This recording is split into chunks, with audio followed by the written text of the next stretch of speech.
안녕하십니까. 이번 시간에는 저희 아카데미에서 여러분들에게 나눠드린 접지용 테이프, 홍보용 테이프 한국 접지 시스템의 문제점이 무엇인가라는 테이프를 저희들이 제작해서 무료로 나눠드렸죠.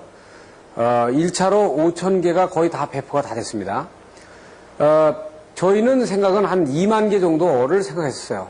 그래서 지금 계속 들어오고 있습니다만은, 여러분들이 다 그 테이프를 다 보시고, 접지에 대한 인식을 달리 해준다면 거기에 대한 성과가 있지 않겠는가, 이렇게 생각을 해봅니다. 그런데 그것은 이제 30분에 걸쳐서 핵심적인 내용을 얘기하다 보니까 아주 접지 본강에 대한 내용을 깊이 있는 내용을 못했단 말이죠. 그래서 이 테이프는 본 테이프이기 때문에 그 교재를 가지고 아주 깊이 있는 강의를 차근차근히 강의를 여러분들에게 해줄 겁니다. 그래서 이 테이프를 먼저 보시고 핵심 접지 강의에 대한 테이프를 추가로 해서 쭉 연결해서 보시게 되면 접지에 대한 모든 기본적인 어떤 틀이 완벽하게 잡히지 않는가 이렇게 봅니다. 그래서 이 테이프의 지금 홍보용 때도 말씀드렸지만 제작은 미국 NFPA의 부의장으로 계시는 마크 얼리 씨와 같이 세미나를, 접지에 대한 부분에 대한 세미나를 하는 과정에서 제작됐기 때문에 100% 영문으로 제작돼서 여러분에게 교재가 그렇게 제공이 될 겁니다. 그래서 홍보용일 때는 저희들이 박스에 넣어야 되기 때문에 조그맣게 정리가 돼가지고 갔지만, 이번 본 테이프에서는 다른 강의 교재와 똑같이 크게 여러분들이 보기 좋게 제작에 대해서 공급이 될 거고, 이 강의에 대한 내용은 중복이 되는 부분, 홍보용과 중복이 되는 부분이 있습니다만 좀 깊게 강의가 될 거고, RT플레이에 대한 접지까지 전부 다 강의가 이어질 겁니다. 그래서 저희가 이 테이프를 출시할 때 이 테이프는 영상물로 남는 근거이기 때문에 저의 개인적인 어떤 논리라든지 개인적인 학설을 얘기할 수가 없는 거 아니에요. 그러면 여기에서는 어떤 근거를 대면서 강의를 할 수밖에 없습니다. 이 테이프들을 쭉 보시면서 강의 수준을 여러분들이 점검을 하시고 공부를 하면 의지에 와서 하셔야 여러분들이 손해가 없다 이거죠. 왜 그러냐면 저는 항상 그런 얘기를 하는데, 자, 기술사 공부를 할 때 재충전을 하는 거거든요. 여러분들이 기술사 된 다음에도요, 이 실업자들 많이 날 수 있어요. 이제 실력이 없는 기술사는요, 기술사 돼도 노는 사람이 생긴다 이거야. 그리고 기술사 공부할 때 재충전을 하는 동기부여가 됐을 때 확실하게 완벽한 데서 여러분들이 기술사 공부에 대한 동기와 학문적인 체계를 가져가는 것이 여러분들한테 굉장히 이득이다 이거죠. 만약에 짧게 3, 4개월, 6개월 해가지고 기술사를 해서 여러분들이 된 다음에 이렇게 공부를 깊게 한 사람들한테 경쟁이 되겠어요? 여러분들이 경쟁이 되겠냐고요. 이제는요, 어디나 무엇이었다라는 자격이 돼서 모든 것이 다 개런티 되는 시대는 이제 지났잖아요. 기술사도 마찬가지거든요. 기술사 됐다고 그래가지고 다 모든 것이 개런티 되는 거는 아니다 이거야. 얼마나 실력을 가졌느냐. 이 강의 수준은, 우리의 강의 수준은 미국의 최고, 마크 얼리라는 분은 앞에 오리엔테이션에서도 얘기했지만 저한테는 개인적으로 영광이란 말입니다.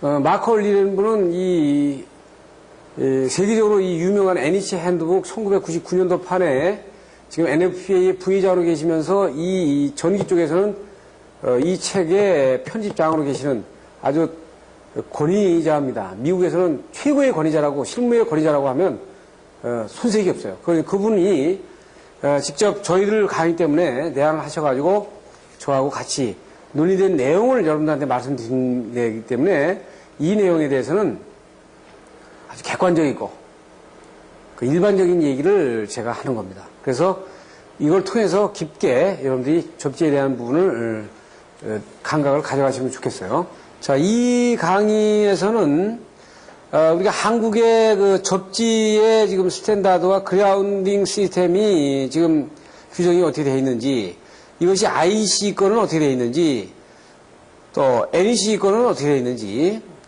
그래서 IEEE의 과정과 그 NFP에서의 과정, 그래서 우리의 한국에서의 그라운드 시스템에 대한 문제점을 어떻게 해결할 건지 이 문제에 대한 부분을 몰아서 여러분하고 생각을 해보는 겁니다. 그래서 이제 이 내용으로 들어가 보면, 본편으로 들어가 보면 제가 항상 얘기한 것처럼 한국의 접지 시스템은 일본 거를 모방했죠. 일본 거를 모방했어요. 그럴 수밖에 없는 상황을 오리엔테이션에서 쭉 얘기했습니다. 그래서 모방하다 보니까 일본의 지금 접지 시스템은 아이솔레이트 시스템이다. 그러니까 접지를 분리한 시스템이었다. 그래서 우리 수용가, 한국도 수용가의 접지는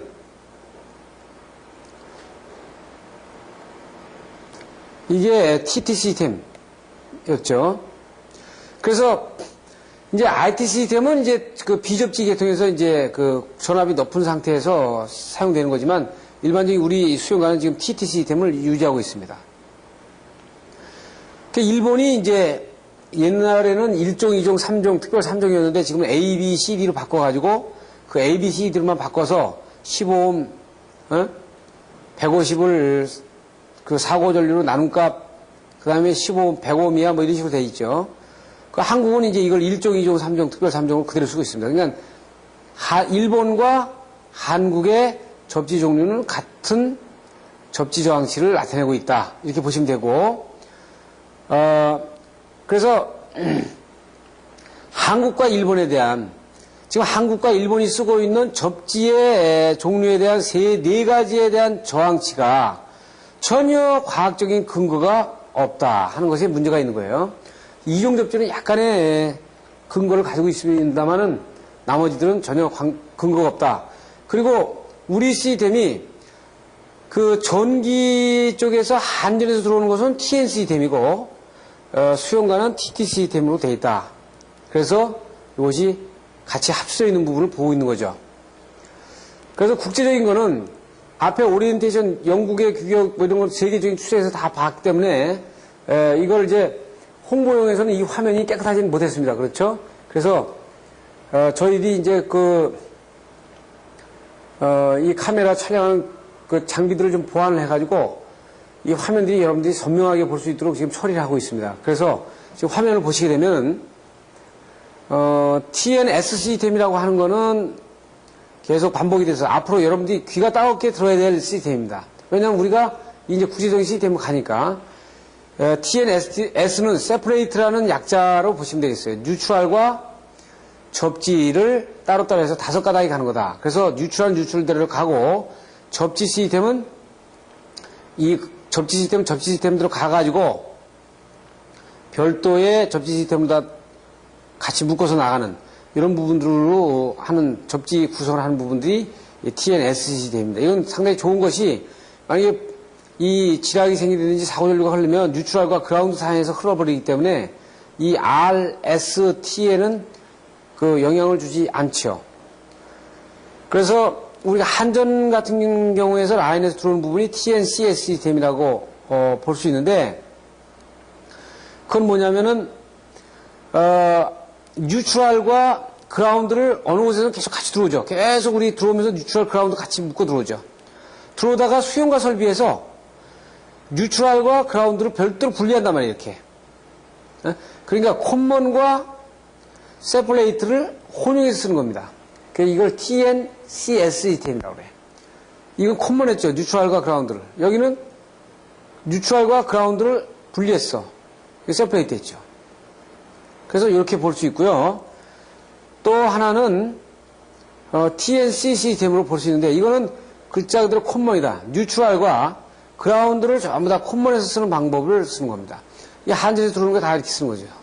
계속 뉴트럴하고 그라운드를 콤먼에서 들어오면서 계속 수용가 쪽으로 들어오니까 TNC 이 시스템이 한전에서 구사하는 우리 수용가 쪽으로 다 들어오는 시스템이라고 볼 수 있어요. 이것이 지금 IEC 세계 코드에서 얘기하는 인터내셔널한 그 그라운드 시스템으로 볼 수 있다. 그리고 TT 시스템은 이게 일본 방식입니다. 그러니까 만약에 뉴트럴이 오더라도 뉴트럴대로 가는 거고, 이 접지하고는 별개입니다. 접지하고 별개. 별개로 독립접지하는 부분이죠, 이렇게. 그래서 요거는, 비접지 방식에 해당이 되는 거예요. 비접지 방식. 그래서 TT 방식이 이게 일본 방식에 가깝겠다. 그래서 이것이 한국의 수용가 설비로 볼 수 있다.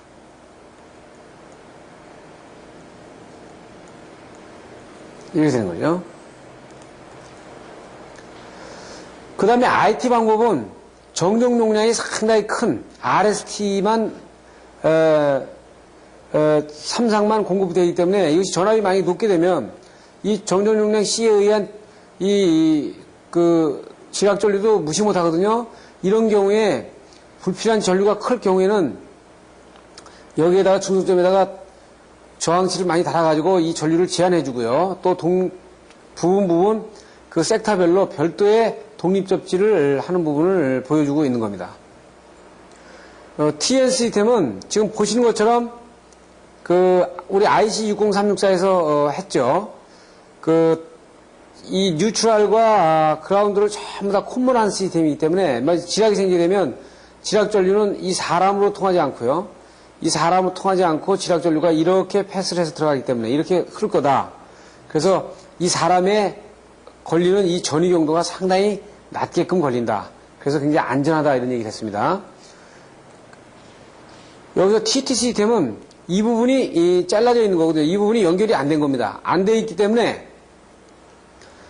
이 지락 전류는 사람을 통해서 이렇게 흐를 수밖에 없어요. 이렇게 흐르니까 일단 이쪽 전위 경도가 상당히 높게 나올 거다. 그래서 TT 시스템과 TN 시스템을 이렇게 나눠서 대별적으로다가 이제 심벌을 일릭하게 보여주고 있는 거고요. TN 시스템에서의 문제점이 계속 얘기하는 부분이 TN 시스템에서는 뉴트럴과 그라운드를 같이 콤문해서 쓰기 때문에 이 지락이 생긴 이 전류가 저항이 큰 인체를 통하지 않고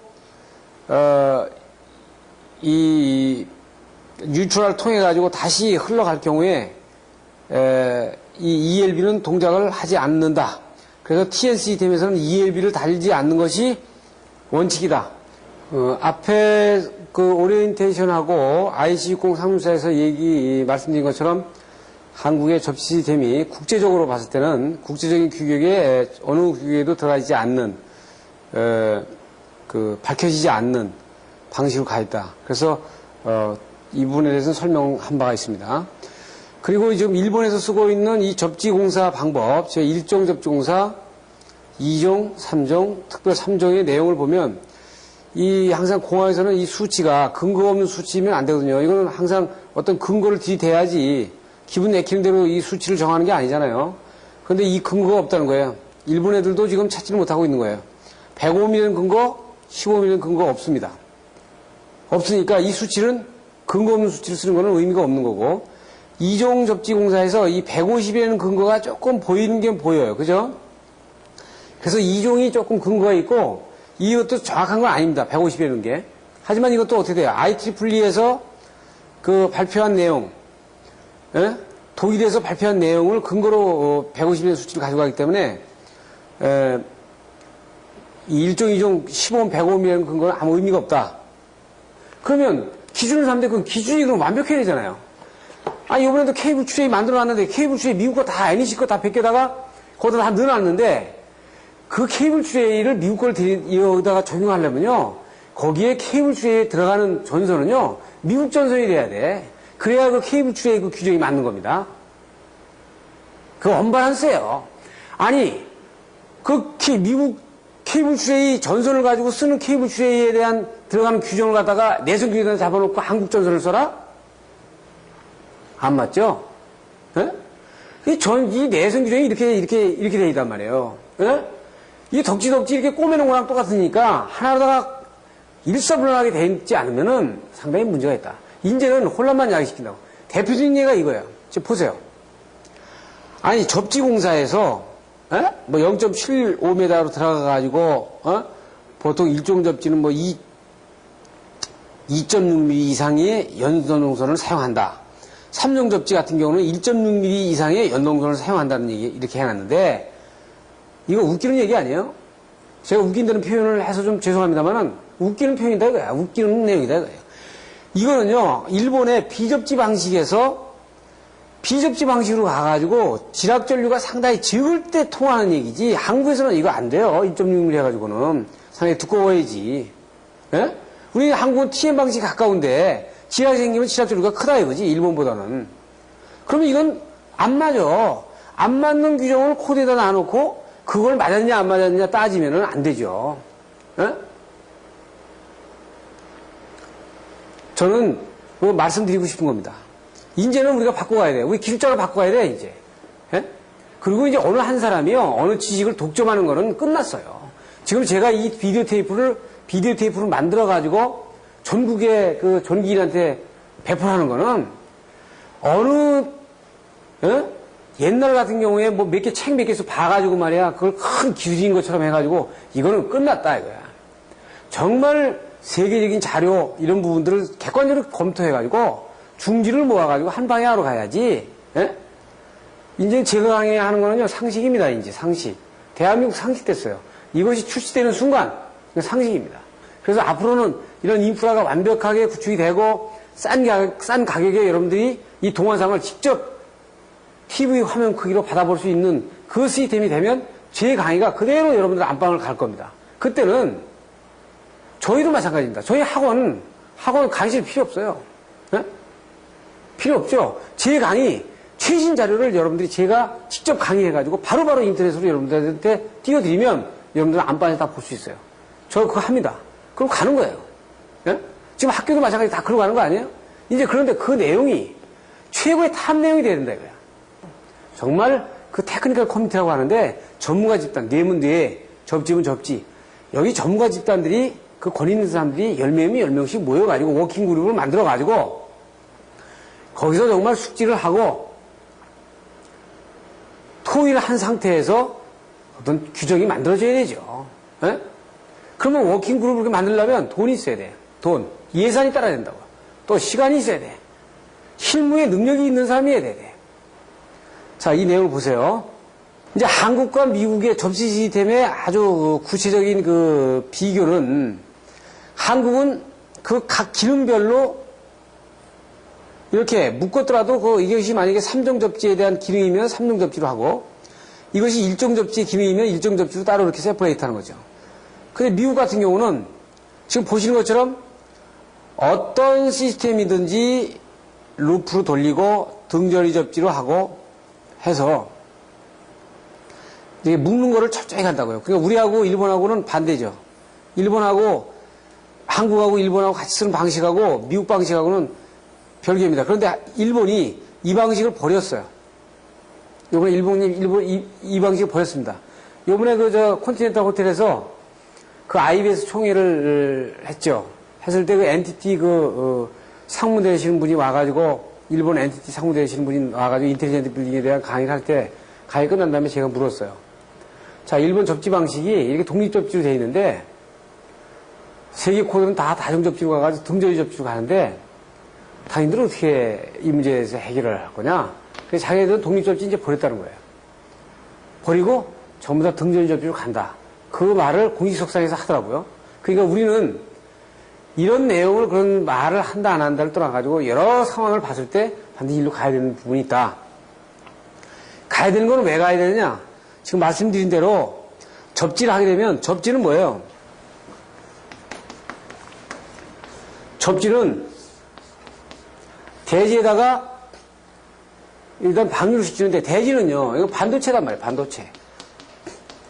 반도체 성격의 저항을 가지고 있어. 그러니까 반도체 범위의 저항치를 가지고 있고 이 저항이 올라갔다가 내려갔다가 상황에 따라서 왔다 갔다 해. 그렇잖아요. 물기가 많았을 때는 적을 거고 겨울일 때는 또 올라갔다가 여름일 때는 내려갔다가 이게 상황이 이 저항이 말이에요. 안정적으로 어떤 치를 가지고 있어야 되는데 그게 안 된다 이거야. 또 하나는 우리가 사용하는 그 모든 계기들은 이게 60Hz 쓰잖아요. 60Hz 쓰는데 60Hz를 맞춰가지고 만약에 접지 저항을 만들어 놨으면 여기에 단락이 생기거나 지락이 생기면 과수 상태가 걸린대. 가수 상태에 걸렸을 때 60Hz가 60Hz가 아니고 수십 메가헤르츠에서 수백 메가헤르츠까지 흐른다고요. 그러면 이 주파수가 달라지면 이 과속성이 달라지지. 그래가지고 지금 보시는 것처럼 grounded by green wire only. 이걸 한 가닥으로 했을 때는요, 한 가닥이 아니고 이거를 레퍼런스 그리드, 시그널 레퍼런스 그리드라고 해가지고 이걸 전부 다 연접을 해가지고 그라운드선을 묶었을 때는 이 접지 저항치가 주파수 변화에 따라서 상당히 변화가 별로 없어요. 그런데 grounded by green wire only, 이거 접지선만 딱 달랑 접지를 하게 되면 이 주파수가 달라지, 약 20MHz에서 보통 평상시에 거의 제로옴 되는 게 200옴까지 가지 않습니까? 이렇게 되기 때문에 접지 저항치가 땅에 대해서 변하는 부분에다가 주파수에 따라서 변화되기 때문에 이거는 단독 접지는 가면 안 되는 거예요. 단독 접지를 써서는 안 된다고요. 여기서 다중 접지로 가야 된다.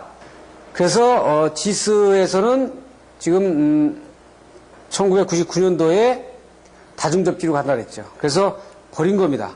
독립 접지를 버렸죠. 그래서 피레침과 건물 구조체를 연결하고 이 피레침과 피레침을 다 연결한 상태에서 주접지 단자에다가 피레침을 연결하고 여기서는 통신선, 케이블 트레이, 콘센터 이런 부분들에 대한 부분을 다 연접하게 돼 있죠. 이거 상상할 수도 없는 일이죠. 옛날에는. 그러니까 피레침을 다른 통신선하고 다 연접한다 그러면은 상상할 수도 없는 일이 아니에요.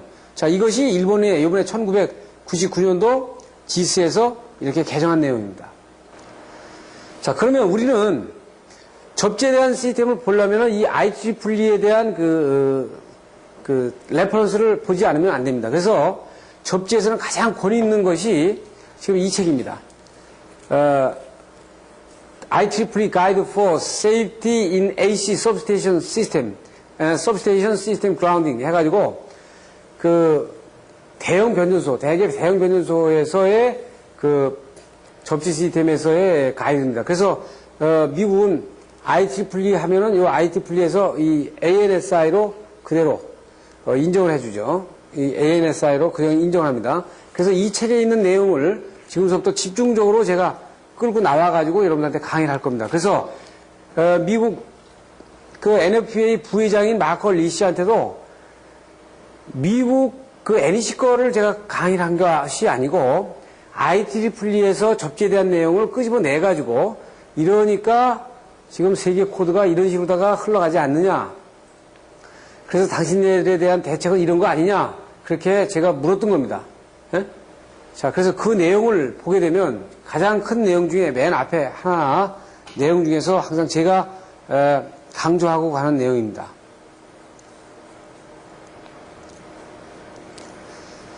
Use of an IEEE standard is wholly voluntary. 이게 가장 중요한 얘기죠. IEEE 스탠다드를 사용하는 것은 완벽하게 자유다. 완전하게 자유다.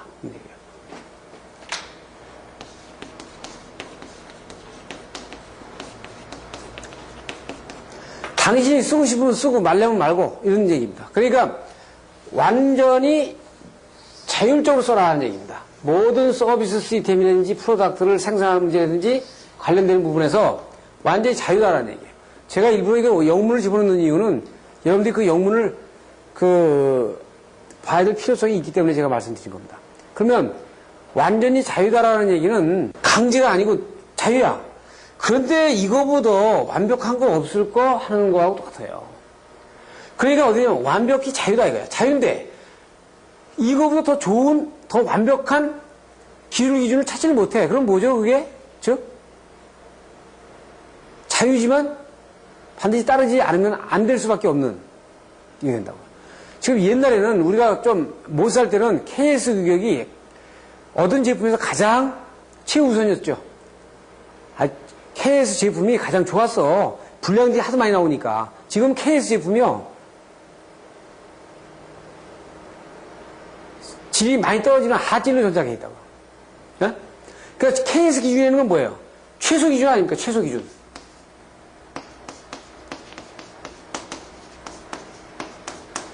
이제 최소 기준으로 만들어가지고요, 물건이 안 팔려. 아주 엄청나게 압을 시켜야 돼요. 예? 그러면, 아니, KS 기준 맞추면 KS 기준만 맞아요. 최소 기준 맞추죠? 아니, 모타를 KS 기준 나가면 시중 청계시험 가면 모타 KS 기준 된 거 많아요. 근데 그거 잘 안 팔려. 이름 없는 데서 만드는 것도 다 KS 기준에 다 들어가 있어요. 최소 기준은 다 맞췄다 이거야. 에너지가 굉장히 많이 들어가. 그러니까 어떻게 돼요? 이 KS 기준 맞춰가지고 모타가 안 팔리니까 누가 하라는 말 안 했어. 정부에서 하라는 말 안 했다고요. 안 했지만 상당히 좋은 성능의 모타를 만드는 거 아닙니까? 이 기준이라는 건 그런 거예요. 에? 자유야. 그런데 최고의 기준을 만들어 계속 보존해 나가면 그걸 안 따라갈 수가 없는 거죠. 에? 그런 내용을 여기서 이 메시지에서 전달하는 거예요.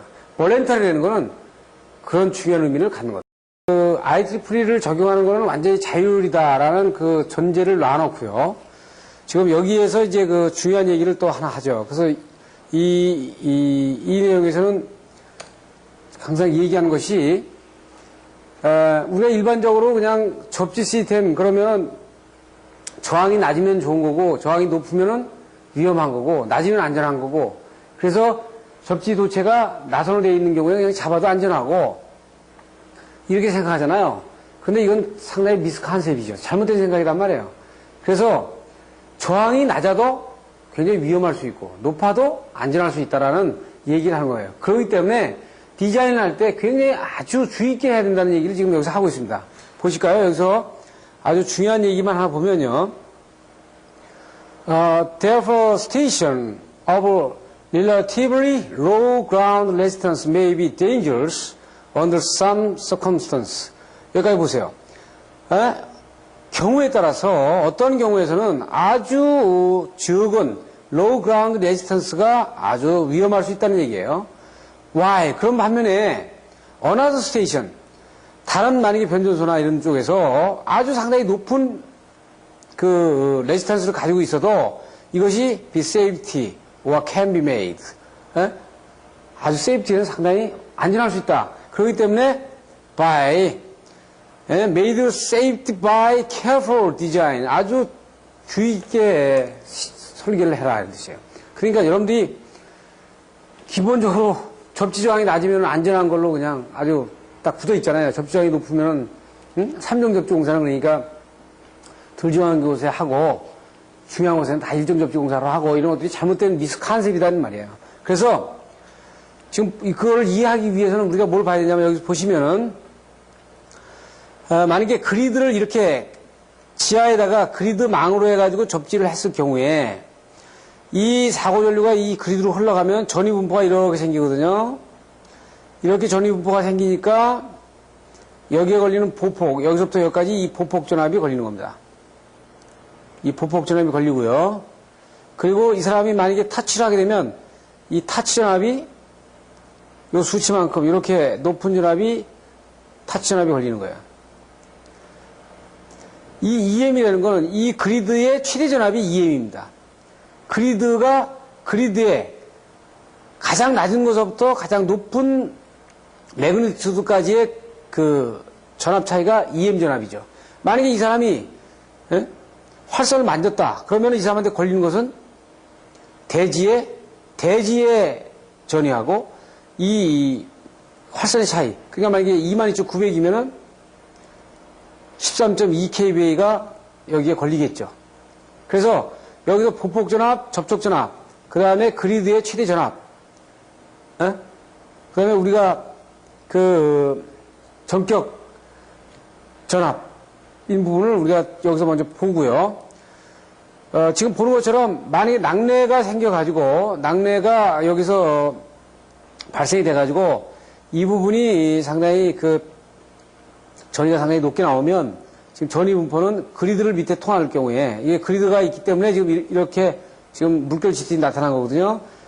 그래서 지금 이쪽 전위가 올라가고 이쪽 전위는 내려간 상태로 이렇게 나타나주는 겁니다.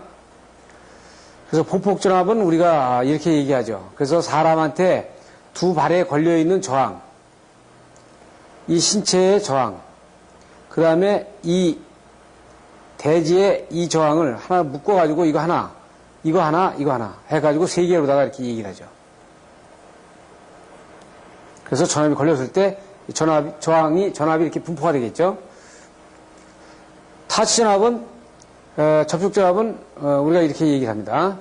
그래서 신체 저항과 양발에 대한 저항이 직병렬로 이렇게 물리는 거죠. 그래서 우리가 이런 표시로다가 우리가 표현을 한다. 이게 지금 IEE에서 얘기하고 있는 겁니다. 그래서 여기서 스텝 전압과 타치 전압을 상수에 대한 그 크리테리아 어떻게 하냐면 타치 전압과 그 스텝 전압을 안전 전압으로다가 딱 제한을 해버려요.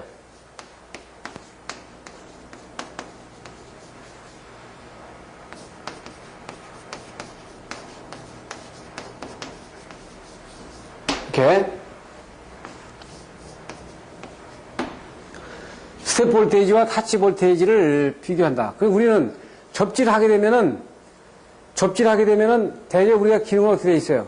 그냥 15mm냐 105mm냐 이런 부분들에 대해 주안점을 두는데 이 IEEE 미국 ANSI에서는 어떻게 하냐면 얼마나 그 접지가 스텝 전압과 타치 전압의 그 범주에 들어가 있느냐, 이 범주에 들어가는 그 안전을 확보할 수 있느냐 없느냐를 아주 개런티를 하도록 한다고요. 그래서 제가 서두에도 그런 얘기를 했습니다만 학문하고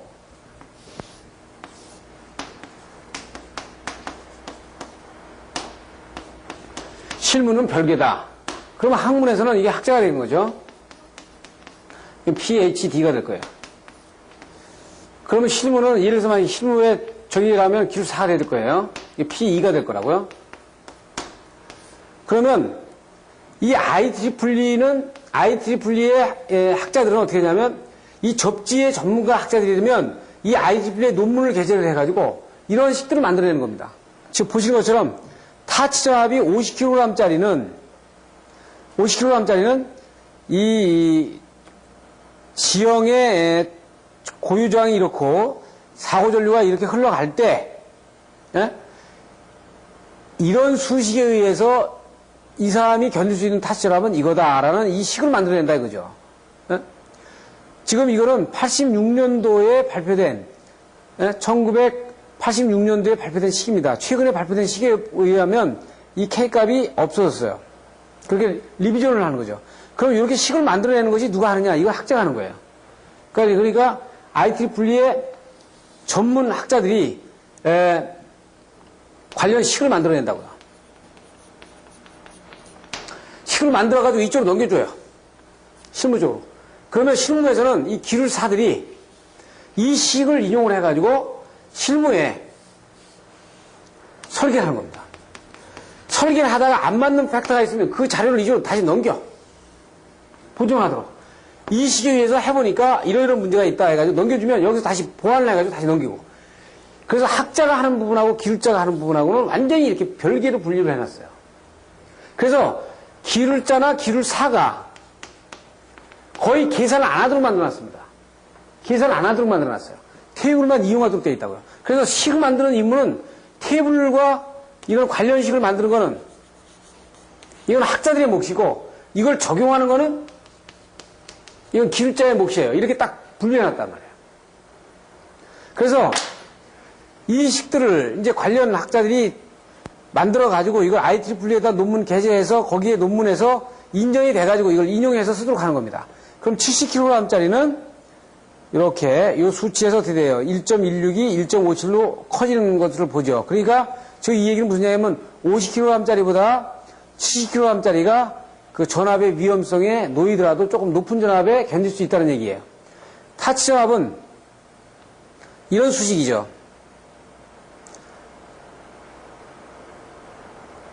70kg짜리. 그래서 우리가 대별해 가지고 우리가 어떤 식을 많이 씁니까?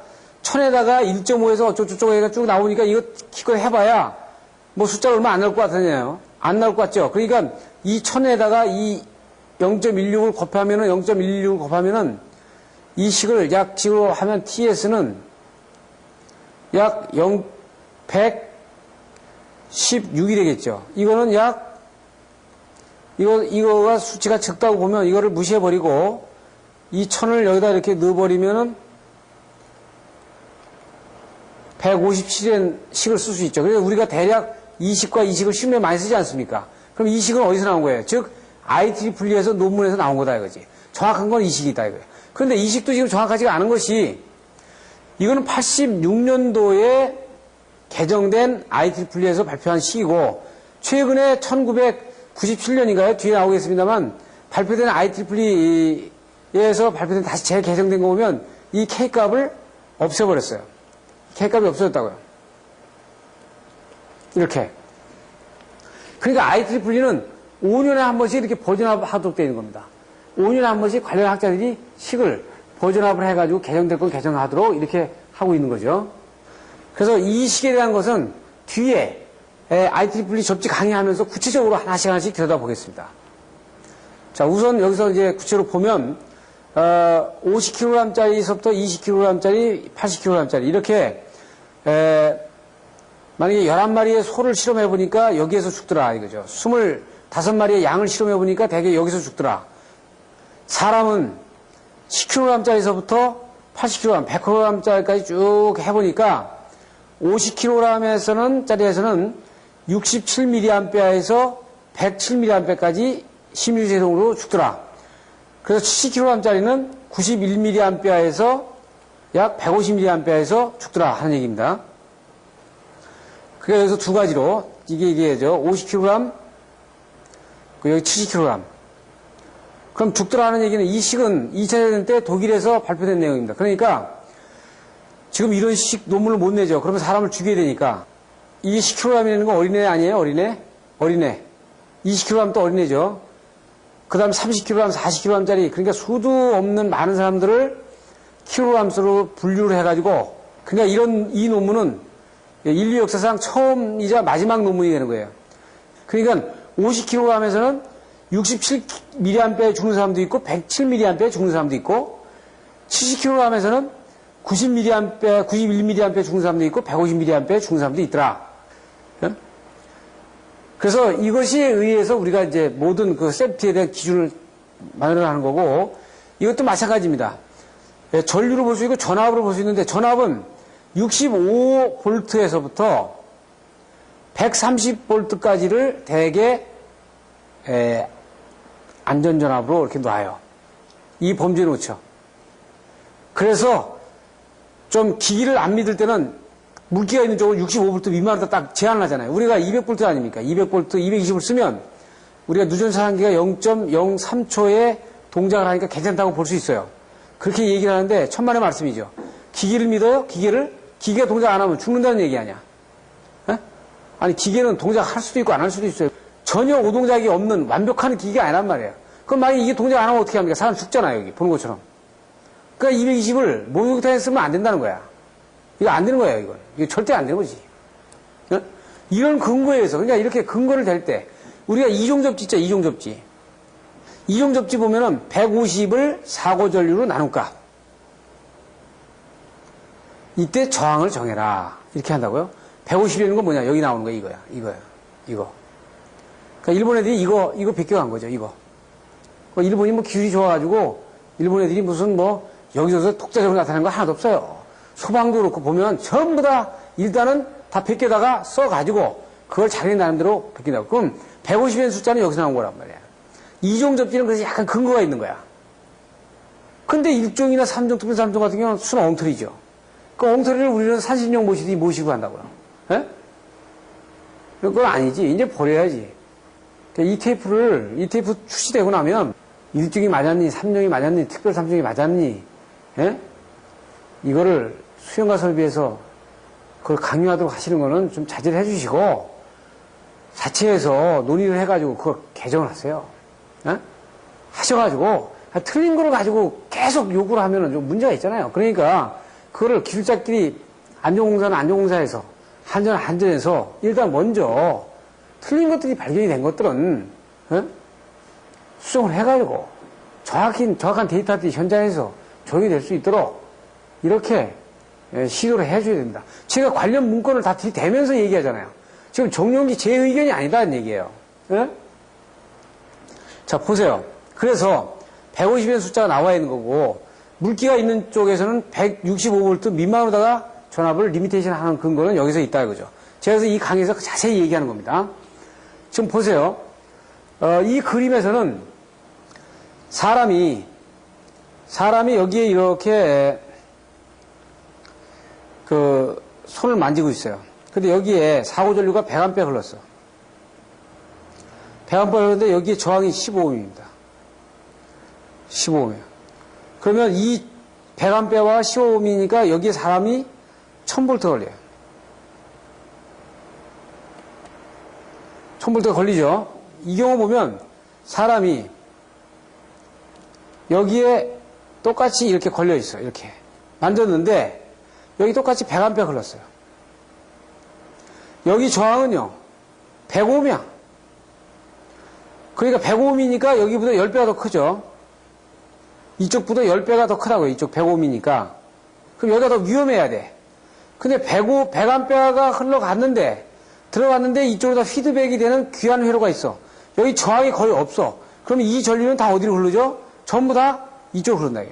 여기 99A가 일로 흘러갑니다. 일로는 저항이 크니까 1A밖에 안 흘렀어. 그러면 이 사람한테는 100V밖에 안 걸려요. 자, 보세요. 어디가 안전해? 저항이 여기가 크면서도 이쪽이 안전하다 이거야. 이쪽은 저항이 낮으면서도 상당히 위험해. 그렇기 때문에 접지 설계를 아주 조심스럽게 하라는 거예요. 예? 그러니까 우리가 가지고 있는 접지 저항이 낮으면 안전하고 높으면 위험하다는 발상은 엄청나게 잘못된 생각이죠. 그래서 지락전류가 발생되면 이렇게 피드백을, 이건 다중접지 방식에서 이렇게 되고요. 비접지 방식은 어떻게 되나요? 비접지 방식에서는 일로 흐를 수 없고 이 귀환회로 가는 쪽으로 다 흐를 수밖에 없죠. 그러니까 이건 비접지 방식에서 이렇게 되는 거고 다중접지 방식에서는 이 얘기로 이렇게 볼 수 있는 겁니다. 그러니까 다중접지 방식과 비접지 방식을 나눠서 이렇게 설명을 지금 하고 있는 거예요. 자, 보세요. 여기 변전실이 있다. 여기 변전소가 여기 S1이라는 변전소가 있고 여기 S2라는 변전소가 있어요. 여기 가까워. 여기서 어떤 지락이 생겼는데 사람이 여기에서 이렇게 노출된 경우하고 이 변전소에서 이렇게 노출이 된 경우하고 이렇게 두 경우가 있다고 칩시다. 근데 여기에 이 가까운 변전소에 여기 임피던스가 많이 높아. 그럼 이 전류는 어디로 흐르겠어요? 가까운 이 변전소로 흐르지 않고 어디로 흘러가냐면 이것이 만약에 그리드가 연결이 돼가지고 이쪽이 저항이 임피던스가 낮으면은 전부 다 이쪽으로 흘러갑니다. 그러면 가까운 변전소에 있는 사람, 이 사람은 안전하고 여기는 상당히 위험할 수 있죠. 그러니까 가깝다고 안전하고 가깝다고 위험하고 멀다고 위험한 것도 아니고 저항이 낮다고 그래가지고 안전하고 저항이 높다고 안전하다는 것은 아니다 이거죠. 어? 그러니까 이렇게 다양한 경로를 통해서 그 상황에 따라 달라지기 때문에 우리가 이 경우를 봐야 된다고 세계적으로 권위 있는 IEE에서 얘기하고 있다 이거야. 접지 설계할 때는 이러기 때문에 이거 상당히 조심해라. 어? 또 하나 아주 극명하게 보여주는 걸 보여줘. 지금 여기 만약에 지락이 생기면은 이 지락 전류가 순간적으로 탁 생기는 순간 전류치가 지근 쪽으로 쫙 퍼지지 않습니까? 그렇기 때문에 어디에서 어떻게 사람이 노출되는지 상황이 다 다르잖아 이게. 예? 그렇기 때문에 이 설계하는 게 그게 쉽지 않죠. 예? 그렇기 때문에 이 부분들을 이런 내용들을 이 그림은 이렇게 지락 전류가 흘러가면 이 지락 전류가 흘러가는 계통이 그렇게 심플하게 흐르지 않으니까 이 부분들을 상당히 고려를 주의 있게 해라 하는 거를 얘기를 해주는 거예요. 자, 이것은 그리드를 만약에 이렇게 놨을 때, 그리드를 이렇게 놨을 때, 그리드 위에 전위 분포가 발생이 되는 부분들을 이렇게 3차원으로다가 그래픽화 시키면은 이렇게 볼 수 있다. 이렇게 보는 겁니다. 그럼 여기에 의해서 보폭전압과 접촉전압들이 생기는 거예요. 그러니까 여기에 사람이 이렇게 다리를 이렇게 벌리고 있으면 이것이 보폭전압이 걸리는 거고, 여기서 그 그리드의 외부에서 들어오는 전류가 어떤 형식으로 다 들어오느냐 하는 것에 따라서 요 치는 매그니튜드는 달라지는 거죠. 그래서 이제 NEC, 미국의 NEC에서는 어떻게 얘기하고 있냐면은, 드웰링 유니트, 사람이 사는 거주지는 올 125V야. 싱글 페이스, 15A, 20A. 예? 여기는요, 사람의 안전을 위해서, shall have, 이건 쉘이 들어가면요.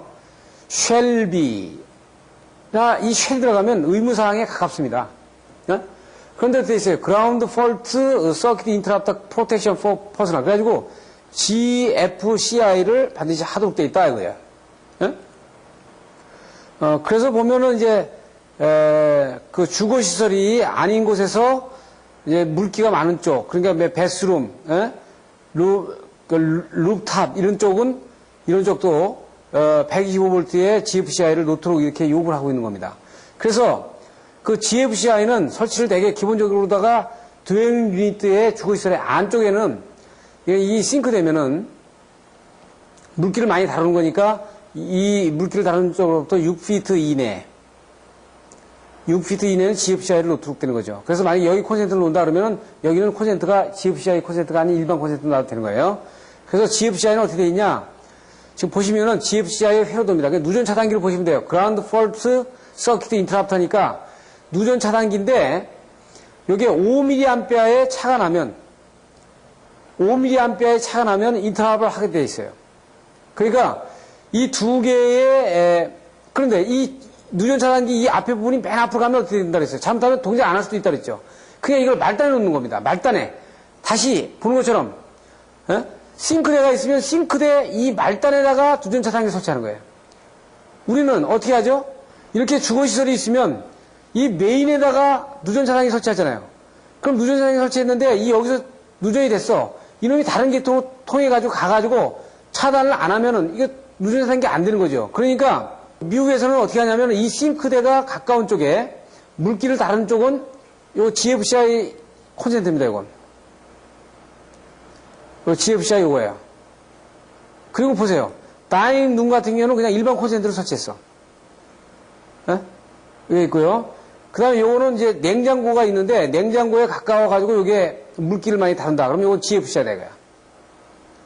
그리고 여기 보시면은 이제 목욕탕 같은 경우에 싱크대에 있는 경우도 반드시 GFCI가 돼야 되고 목욕탕 쪽에도 전부 다 GFCI를 놓도록 되어 있어요. 그래서 누전 차단기를 만약에 TN 계통에서는 이 TN 계통에서 누전 차단기 설치하려면 이건 말단에다가 설치해야 된다. 그것도 125V로 제한하고 있는 상태에서 그러니까 우리나라 같은 경우 220V를 사용하면서 화장실에 그냥 220V의 콘센트를 갖다 집어넣는다는 거는 아주 위험한 내용이다. 위험한 겁니다. 만약에 그 사람이 목욕을 하고 손발이 물이 젖어 있는 상태에서 드라이를 하다가 드라이기가 많이 누전이 돼가지고 많이 감전이 되면요. 현장에서 즉사할 수 있는 상황도 상당히 많이 나오는 겁니다. 그 만약에 누전 차단기가 메인에 가 있는데 그 메인의 누전 차단기는 앞에서 본 것처럼 동작할 수도 있고 동작 안 할 수도 있는 그런 상황이 있다 이거예요. 그렇기 때문에 이 부분은 우리가 조속히 빨리 그 보완을 해줘야 되는 거예요. 근데 이것이 왜 이렇게 안 되고 있냐? 우리는 보험이 안 돼 있으니까 어떤 사람이 어디서 사망을 하거나 그러면 경찰서에 신고하면 경찰서 형사가 가가지고 진짜 감전이 됐나 보다 해가지고 감전 처리해서 그냥 사망 신고해서 그냥 처리해버리면 되는 거거든요. 그러면 그것이 보험 내는 게 만약에 그 보험이 연결이 되어 있으면 이것이 누구의 책임이냐? 보험료가 누구한테 나가냐? 이러기 때문에 이 데이터가 나오는데 우리나라는 데이터가 안 나오는 거예요. 몇 명이 화장실에서 죽었는지 사망을 됐는지 이게 안 나오죠. 그러니까 이런 것들이 조치가 돼서 나가야 돼요.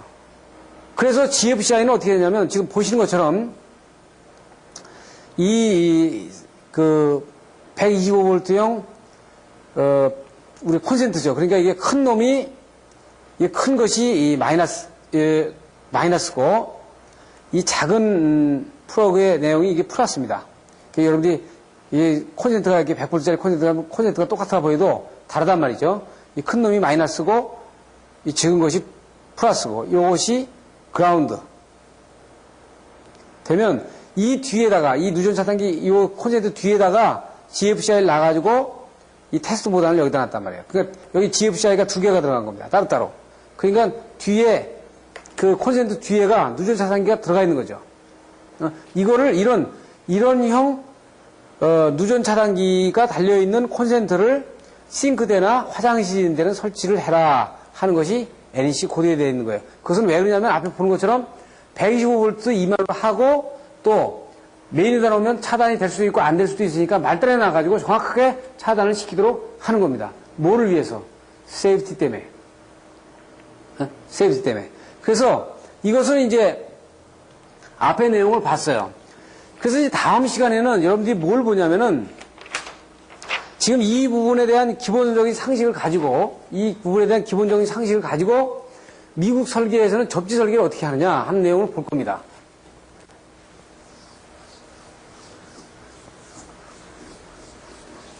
자, 미국 설계에서의 이 내용을 들여다봐야 되는 이유는 왜냐면 지금 현재 아예 한저일이라든지 이런 쪽에서는 이 문헌을 많이 이용하고 있고 이 자료를 많이 이용하고 있습니다. 지금 보신 것처럼 미국의 그 접지의 설계의 개념은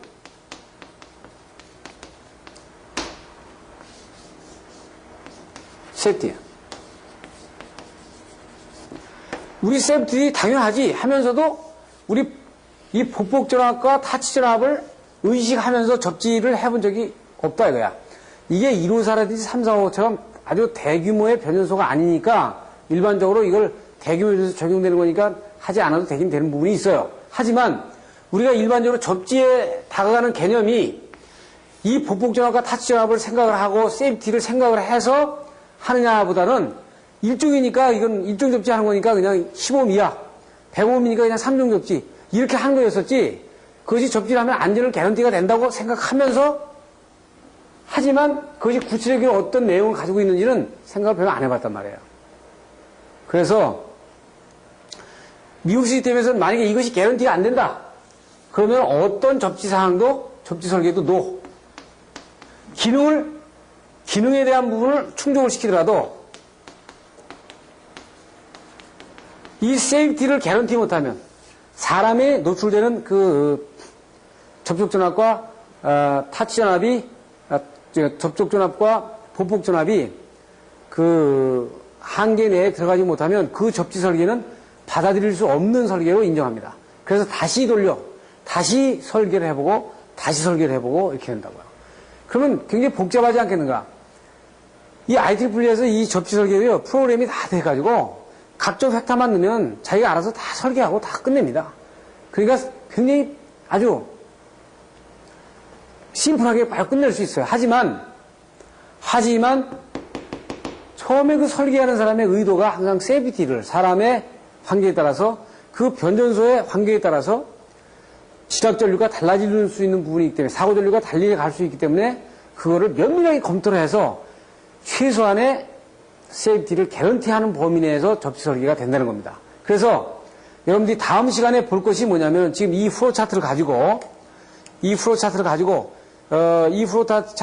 그 홍보용에서는 이 강의를 못했습니다. 왜냐하면 이 강의가 상당히 시간이 많이 걸리는 강의입니다.